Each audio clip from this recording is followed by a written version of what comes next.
Can you just take us through your story? Because it was actually the 14th of March that you felt unwell, and that's, reasonably early on the COVID-19 journey in Ireland. Yeah, very, very early. It was Saturday the 14th of March. I just didn't feel 100%. It was Cheltenham week. I'm kind of a big fan of the racing, so I was watching the racing, and on the Saturday I just didn't feel great, and I was there to feel okay. And then the same Sunday, I wasn't feeling good, but I was just putting it down to just not feeling the best. So, and then of course it was that Sunday that the country was kind of closing down, and pubs were closing, and the shops were closing, and all that. So, and I was aware. Were you watching Cheltenham in a pub or at home? Were you in contact with anybody who'd come from Cheltenham, anything like that? I was out and about that week. All right. I was out and about for Cheltenham. I wasn't in Cheltenham. But I was out and about in a couple of pubs actually over that week. So whether that was their call, I don't know. That's $1 million question. If I knew the answer to that, I suppose. Okay. But I wasn't in Cheltenham, no. And when you started to feel unwell, what were the symptoms? I suppose the first few initial days, it just felt like just not well, maybe kind of a bit kind of exhaustion and a bit kind of flu-y symptoms, I presume. Really, my throat, I can get tonsillitis from time to time, so my throat can be quite sore. So my throat was niggly a little bit as well. So, all right, yeah. Okay. Headaches. And then so that was the Monday, and then the Tuesday, because they were so on the media and on the radio and on the TV, they were saying, look, if you feel like symptoms, make sure you isolate and contact your doctor, or so on and so forth. I live at home. I lived at home with my mother, and I was a full-time carer, and she was 83. So obviously, I was. If it was going to be COVID, I went into lockdown, and obviously, because of her age and stuff, I was worried about that. So I contacted my doctor, and my doctor at the time, the protocol was could isolate, and they'd come and they'd get you tested in the next. I think at the time it was 4 day. Was it a 4 day kind of a? If I think back, I think it was a 4 day before they'd come back to you. So I did just that. I isolated, stayed at home, stayed in my room. Everybody, the country at that time was kind of really up, and nobody kind of knew what was happening. But I had some friends drop me off some medicines. I self-medicated myself for the next 9 days. So I just tried to drink water, and I was kind of taken to the bed. Really, it was really knocking me. I was kind of exhausted and stuff. And who was minding? You were exhausted. You were probably drinking a lot of vitamin C and paracetamol and stuff. And who was minding your mum? I was also doing that to the best of my ability. I have 5 sisters, and they come to the outside of the house, and they at that time there was no one coming in, but I tried my best to cook for her and do as best I could, but I tried to stay away from her then, and the other side of it, because obviously because we were listening to so much, nobody knew what to do. So early March, yeah. So I literally didn't leave the house. I didn't leave the house. People brought stuff.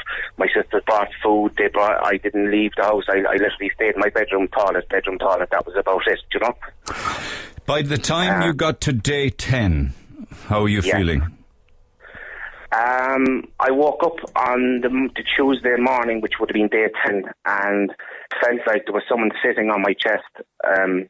I really couldn't catch my breath. I was really not.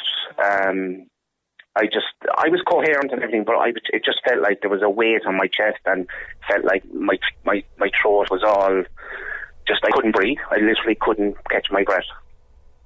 Yeah, you rang your GP?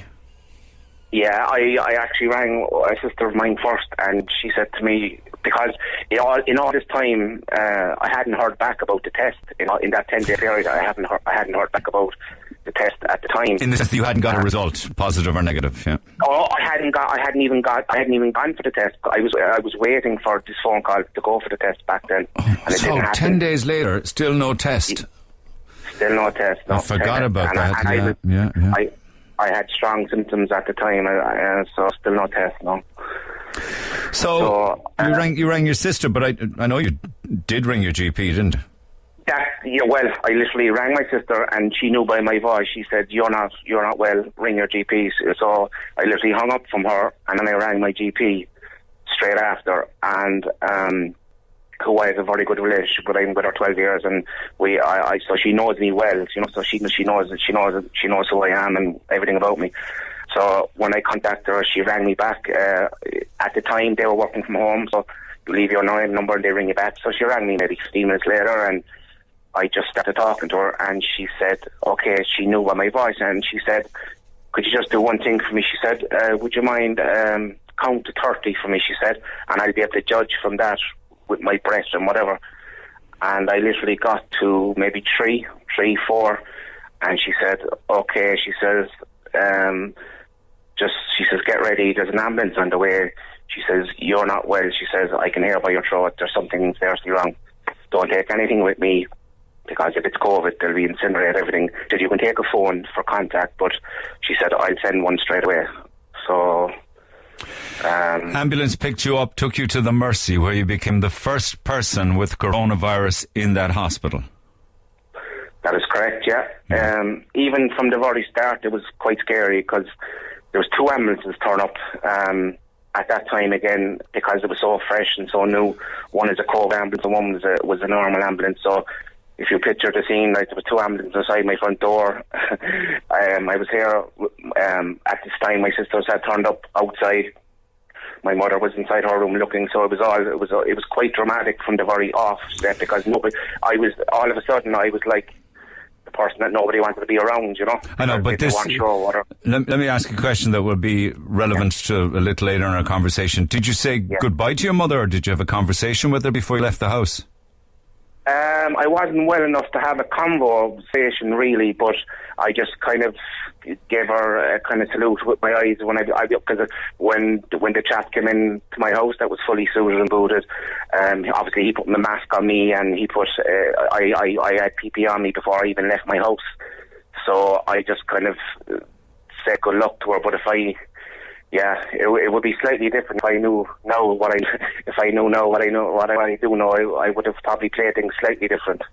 And at what stage did you hear? Was this afterwards that you heard that 2 days after your admission to the Mercy, your mother followed you into the Mercy? Yes. When I went into the Mercy, I first went to A&E, obviously, and I was so new in there that everybody was looking at me in a good way, because they were like, "Oh, hey, this is the start of our kick-off." And because I was the very first admission, and they built these booths in the A&E, and they were so new that they were actually finishing. The carpenters were still finishing the booths when I was in one of these. They were like isolation booths that they put in there for people to keep them away from everybody else, And I was obviously x-rayed and tested, and then I was put up to an award. And yes, I had my phone. I was coherent enough. I had my phone, but so I was in contact with my sisters, texting back and forward, and texting my mother and all that. So I found out then that my mother took ill 2 days later, and she followed me. She actually followed me right into the same ward. She was right across the hall from me. She was in the ward across from your ward. We were in the same ward. We were in St. Joseph's, but like I was room 5, I think she was room 8, but we were directly across from each other. We were right across the way from each other. And she was in for testing positive for coronavirus. Well, she just, I think the story goes that she didn't feel well, and so on and so forth. Again, she made contact with one of my sisters, because I was in hospital. They came, she didn't, so they tested her, and again, she was shifted by ambulance. At the time, they weren't 100% sure, but because of my situation, obviously, and because of her age, she was 83, and because she, everything, they had to go and treat it as a COVID from the day one. So they weren't 100% at the time, but 2 days later, into the same hospital she goes, in the ward across from yours. You were put into an induced coma, weren't you? Yes, so maybe 2 days later, I was on the gas mask and I was getting gradually worse by the hour, not alone the day. So I couldn't really talk. My chest was heavy. I just couldn't. They were treating me. I think they were giving me fluids, and I believe they were giving me an anti-malaria drug. I think that's how they started the treatment. But I wasn't really improving. If anything, I was getting worse. I think the gas. I was by the hour. I was really deteriorating, and they moved me right behind the nurse's station. And I know from past experiences, when you're there, you're not in a great shape because they want to keep an eye on you all the time, you know. So I was conscious of this, and they came and they said to me that they wanted to do what they call pruning, which is turn you on your stomach and try to help to let the breathing help better, you know. But so go ahead. No. So they introduced me to. They said that the way that they'd probably have to do it would put me into an induced coma, so incubation as they call it. So I was obviously kind of reluctant, and because they were saying we'd have to put you under for maybe 2 weeks at least. So obviously straight away I got upset, and I didn't want to go down this road. Obviously, even though at the same time I couldn't breathe. So I obviously they're the doctors, but I knew that they were kind of winging it a bit too, because at the time they didn't have an idea what well, you were upset, of course. Did you ask them what your chances were? No, probably didn't ask them that, but what I did ask them was, they kind of said to me, if you don't do this, I always remember she was a South African lady, and she said to me that because I was number one in the hospital and that I was so early on that she had ICU beds, she had people to put me under, I would get the best of care. She said, this time, 2 weeks' time, who knows if we get the spike that everybody's expecting. Will you be treated so the she same? said, yeah. the long, and you know, in hospital life, things can move so fast. So they literally wanted me to go, and I was like, okay, like I was just taken back, and I wasn't sure what to do, but I know I had to do it, but I was scared. I was scared to do it, you know. Yeah, and of course you were on your own. You couldn't have family come in. I was on my own. Yeah, I was on my own. My mother was running through my head, obviously. I have a 9-year-old daughter. She was running through my head. I've had past experience before, and I was there like 2 weeks. Everything was running through my head, you know. So. And as far as you knew at that stage, your mum was still at home, but of course she was actually in the same hospital as you. And you lost 12 days and nights then, didn't you? That's not even a blur yet. It doesn't exist. You were out. Yes, I can remember up, obviously, until they put me out. 12 days and nights of my life that, complete blur. It's not just the 12 days, but definitely, the 12 days, definitely I was gone for, yeah. And do you recall coming round and coming out of it? Yes, they tried to reduce my coma a couple of days previous to when I came out, and I have recollection of that. Things didn't really go to plan. They nearly lost me actually at one point, because whatever way they reduced the coma, my body reacted and it didn't really go to the way they wanted it to go. So they actually had to put me back, sedate me a second time.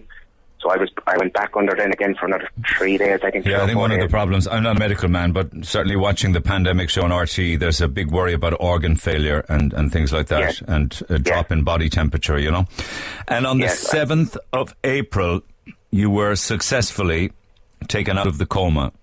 Do you recall that day? Yes, it was a Monday. It was actually the 6th. It was Monday the 6th, the morning of Monday the 6th. I do recall the day, yeah. For so many reasons I recall the day. Some good and some definitely not so good. Some desperate. One good one was that you had survived it, but unfortunately your mother hadn't. Yeah, that's correct. Who broke the news to you? My sister. It was.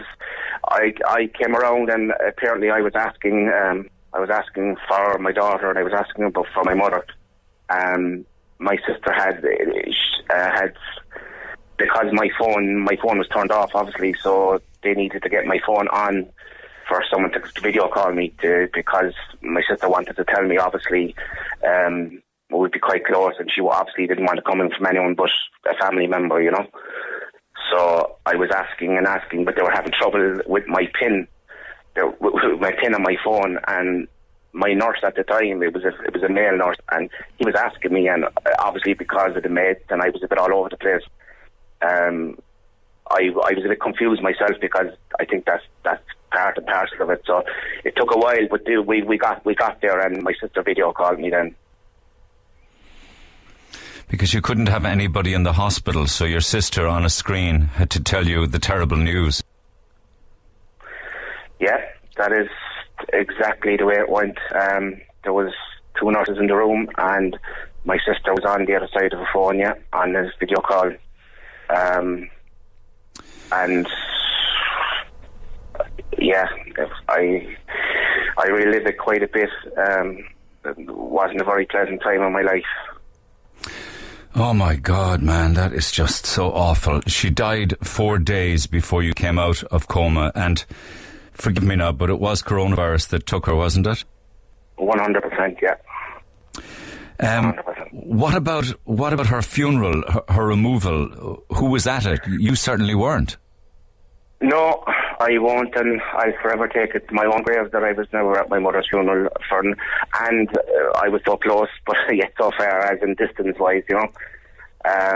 It was a very scary time for my family because I have 5 sisters, and as I said, we're quite close, and they were like, they had their mother inside the hospital in a not a very good condition. They had their brother in ICU fighting for his life, and nobody could contact us. They could see nobody. There was no information.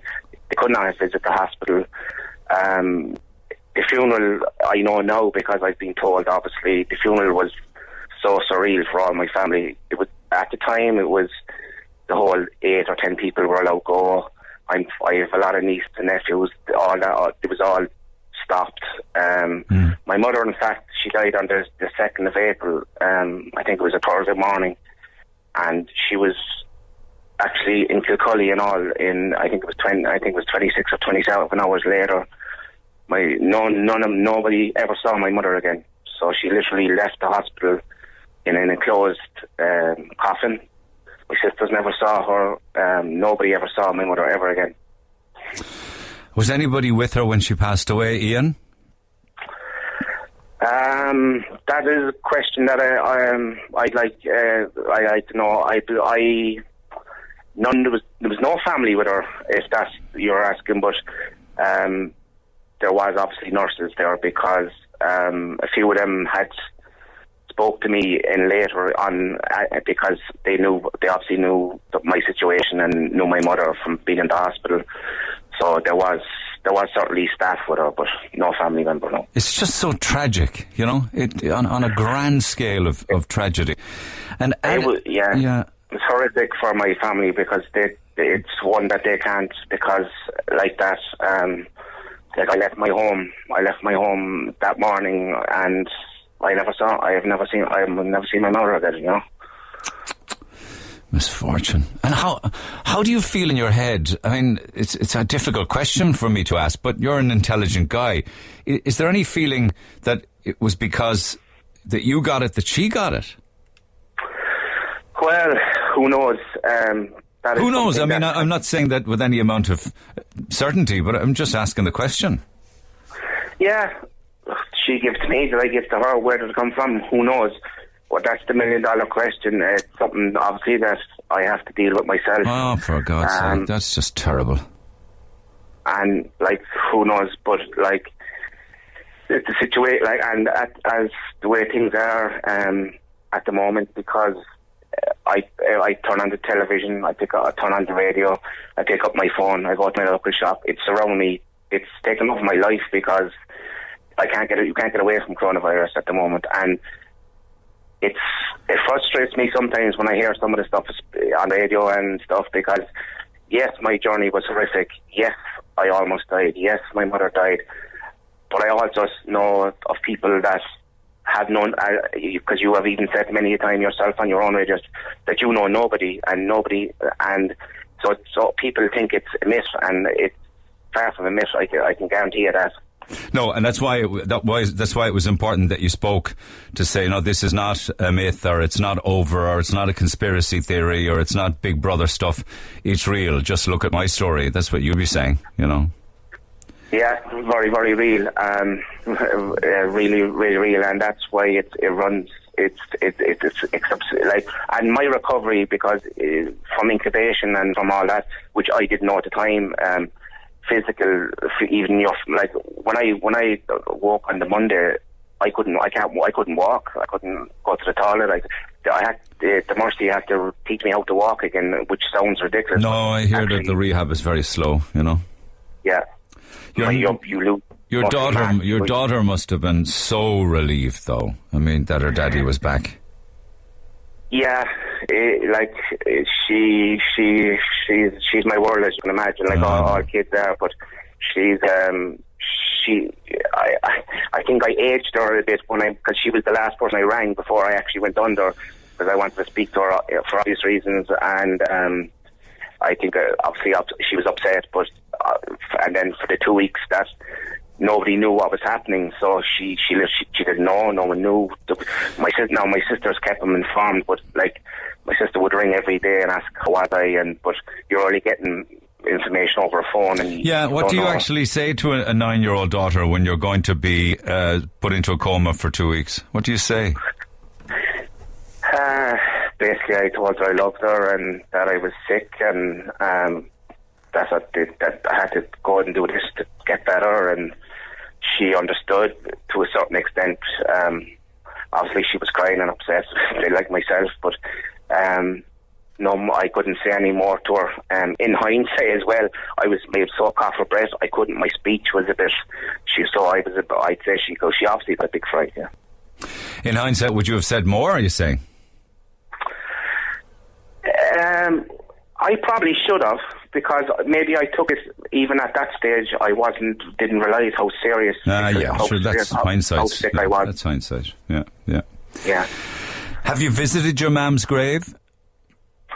Yes, I go quite religiously to up there to see if I can. Does it do anything for me? I don't know. It's such a strange situation, like, because, as I said, I left my home. I came back to a house and she wasn't here, and she's still not here, obviously. So it's a funny one. Listen, thank you so much for taking the call, because it's such an important story that you have to tell. Because, as you say, there is complacency setting in now, and I think that's something that you wanted to address, and I really am grateful that you did, Ian. Thank you so much. Yes.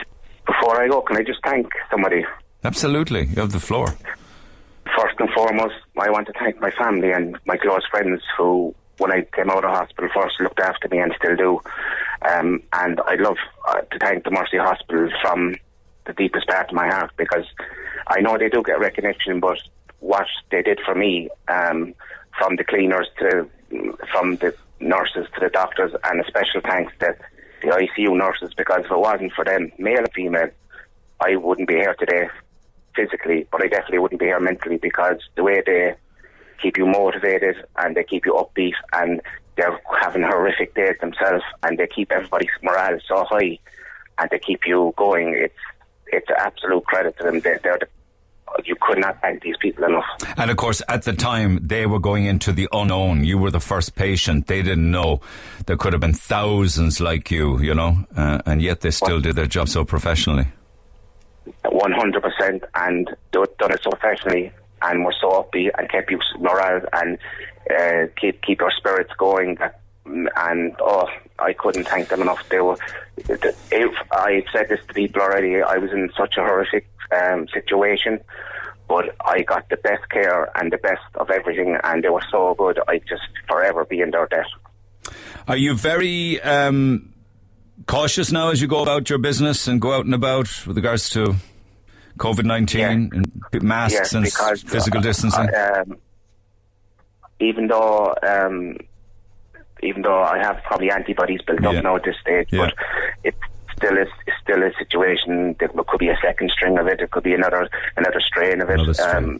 So we could go full circle very easily. Okay, listen, Ian, mind yourself. Thank you so much for taking the call. It's lovely to talk to you, and condolences on your mum. All right. Thanks, Ian. Thanks.